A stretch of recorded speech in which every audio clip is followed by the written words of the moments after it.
I'm joined in studio by Naresh Ramklas, who's the Chief Executive of the Cape Town Child Welfare Society, to discuss issues around child protection, specifically with reference to the NPA's reminder to parents last week that posting naked images of your children online could be a criminally prosecutable offence.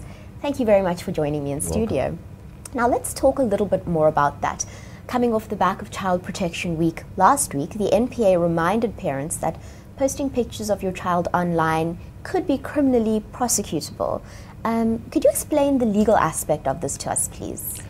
Well, anybody in South Africa who depicts a child in a manner in which the child can be exploited, where it's an invasion of the child's privacy, that means it reveals parts of the child's body that should be covered, which is private, regarded as private, that is an offense.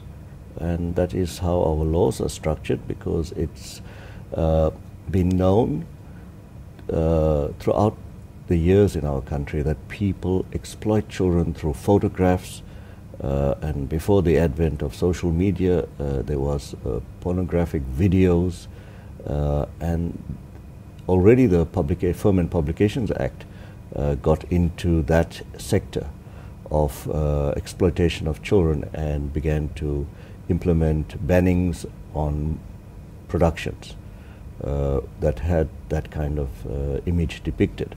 So yes, now that we are in the digital age, those laws are being strengthened because people are tending to exploit children, and the last people on earth we expected to do that are their own parents, but these things do happen, and as we've seen recently.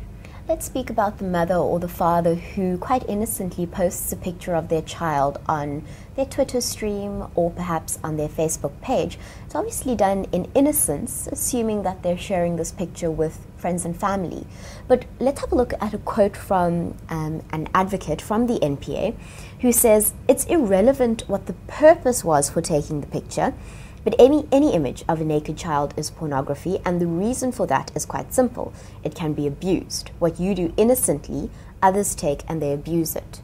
So it's not specifically looking at abuse from the parent's point of view, but rather what could be done with the image. Is this correct? It is correct. Unfortunately, our society at large has pedophilia as an illness that exists amongst a lot of people, adults, and they have tended to abuse even babies of either sex, male or female, for their gratification needs, and so that is a problem, that we live in a society that's not perfect, and they have these kind of possibilities that could happen with images. I understand it's innocent when the parent would post a picture of a baby naked, but it's the context when it's put into the public sphere that it becomes problematic. Could you just give us the bottom line on the legal rights of these children? Parents may not post naked pictures of their children online, according to the Child Protection Act. Yes. And that's the bottom line. There's lots of lovely clothing in our country, even traditional blankets. Just cover your children. Right. It's part of protecting them, even if the need for the parent is to express their human rights to freedom of expression, etc. I think the needs of the child and the child's rights should be protected even more.